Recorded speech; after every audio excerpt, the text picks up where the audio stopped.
Assalamualaikum warahmatullahi wabarakatuh. Perkenalkan, nama saya Doni Firmansyah dari Prodi Pendidikan Fisika Universitas Negeri Yogyakarta. Di sini, saya akan melakukan percobaan, yaitu membuktikan bahwa adanya arus akan menimbulkan medan magnet, dan adanya medan magnet akan timbul arus. Mari kita simak videonya. Oke, jadi tujuan dari percobaan ini yang pertama, membuktikan adanya medan magnet B di sekitar arus I. Kemudian, membuktikan bahwa besar kecilnya medan magnet B dipengaruhi oleh kuat arus I, jumlah lilitan atau N, dan jarak.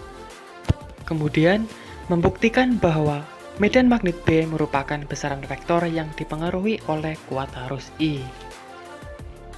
Kemudian, alat dan bahan yang kita gunakan yaitu yang pertama ada batu baterai 1,5 volt. Kemudian yang kedua ada paku besar 2 buah. Kemudian yang ketiga ada kawat tembaga, ini untuk membuat kumparan. Yang terakhir tentu saja kompas bidik. Sebelum kita mulai percobaan, alangkah baiknya paku yang kita gunakan pada percobaan kali ini dites terlebih dahulu. Supaya apa? Supaya kita mengetahui sifat kemagnetannya itu tidak ada atau nol. Setelah alat dan bahan yang akan digunakan sudah siap, langkah selanjutnya yaitu melilitkan kawat tembaga ke paku besi besar searah dan tidak tumpang tindih sebanyak 10 lilitan. Jangan lupa untuk mengupas isolator yang ada di ujung-ujung dari kawat tembaga, supaya arus yang mengalir dari sumber tegangan akan mengalir secara sempurna. Contohnya kayak gini nih. Setelah itu, ujung-ujung dari kawat tembaga itu ditempelkan di kutub baterai, kutub positif dan kutub negatif. Di sini saya menggunakan selotip untuk merekatkan ujung-ujung kawat tembaga. Setelah semua alat dan bahan dirasa sudah siap, kita masuk ke percobaan pertama, yaitu dengan variasi 1 baterai dan 10 lilitan. Di sini kita dapat melihat jarum kompas yang menyimpang searah dengan jarum jam. Hal ini membuktikan adanya medan magnet di sekitar arus listrik. Semakin kita mendekatkan kumparan dengan kompas, medan magnetnya semakin kuat dan juga sebaliknya. Jika kita menggunakan variasi 1 baterai dan 10 lilitan, terlihat adanya jarum kompas yang menyimpang relatif kecil. Kemudian, jika kita mengubah putaran atau membalik baterai atau kutub baterainya, maka terlihat jarum kompas menyimpang dengan arah yang berlawanan. Hal ini membuktikan medan magnet dipengaruhi oleh arah arus. Dalam hal ini, medan magnet terbukti merupakan besaran vektor.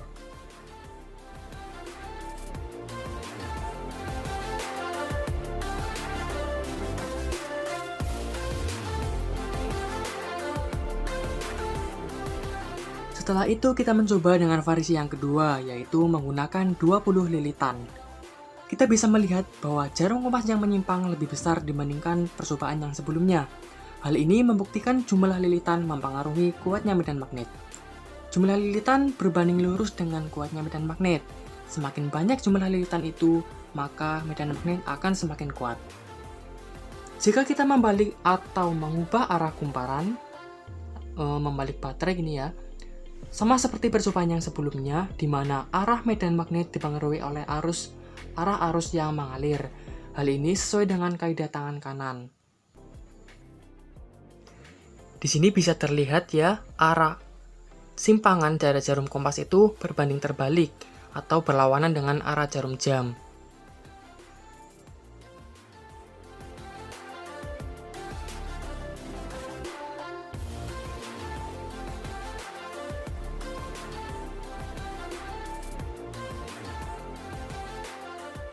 Variasi yang selanjutnya, kita mencoba menggunakan 2 baterai dan 10 lilitan. Jika kita menggunakan 2 baterai, tentu saja arus yang mengalir pada kumparan itu akan semakin besar.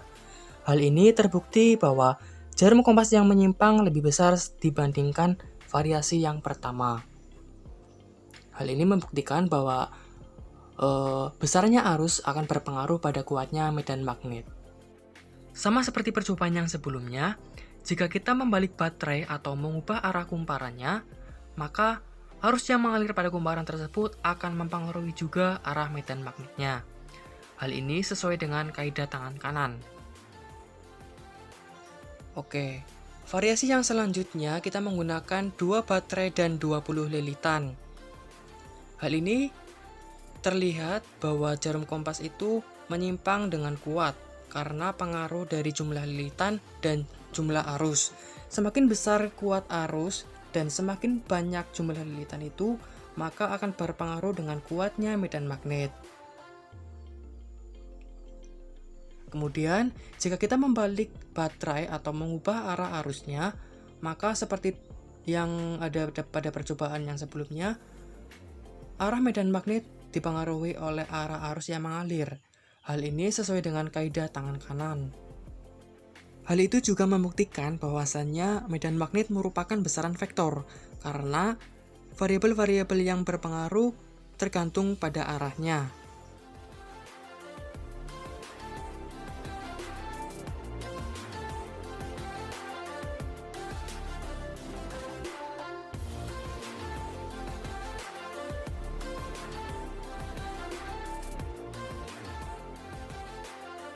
Oke teman-teman semua, dari percobaan yang saya lakukan tadi dapat diambil beberapa kesimpulan. Yang pertama itu, adanya arus akan menimbulkan medan magnet, dan adanya medan magnet akan timbul sebuah arus.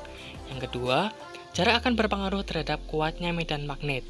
Jarak akan berbanding terbalik dengan kuatnya medan magnet.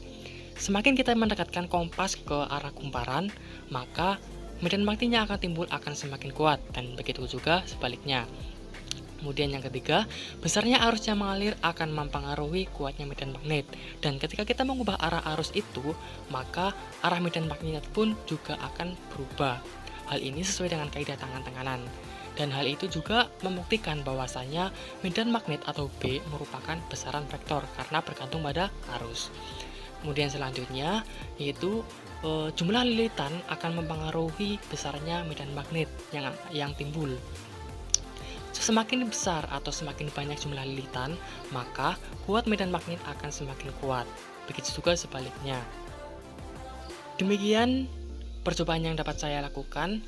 Semoga teman-teman semua dapat mencobanya di rumah ya, karena ini gampang. Terima kasih atas perhatiannya. Mohon maaf atas segala kekurangannya. Wassalamualaikum warahmatullahi wabarakatuh.